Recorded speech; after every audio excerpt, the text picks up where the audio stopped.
Voici l'ont passé, le canon s'est tu, mais le ciel londonien a perdu sa vertu en ce mois de juin, sous un soleil de plomb, à 28 canciers, les cerveaux tournent en rond, le vent des souffles, une haleine de four, une Inglaine transpire, c'est le retour de vieux jours. L'étracelle aujourd'hui n'est plus dans le pétrin, c'est un climatiseur qui lâche son dernier train. Le bitume fond, le verre des gratte-ciel loupe et le fleuve asséché n'est plus qu'une tiède soupe.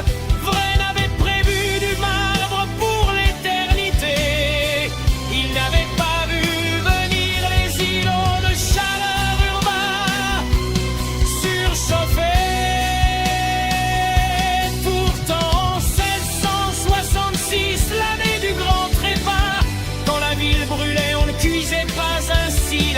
L'été était bien sec, la fournaise historique faisait rage, mais le thermomètre restait doux par rapport à notre âge. Même au cœur du brasier qui dévora la cité, il faisait plus frais qu'en notre lourd et moderne été.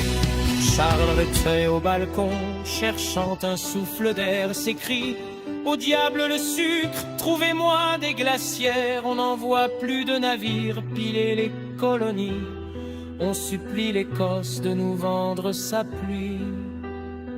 Les Ironsides de Cromwell en short et en sandales cherchent désespérément de l'ombre sous les dalles.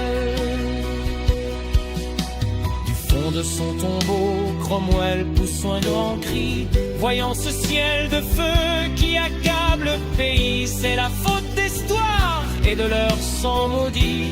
Leur débauche papiste attire l'enfer ici. Si la couronne brûle sous ce soleil de plomb, c'est que Dieu punit le retour.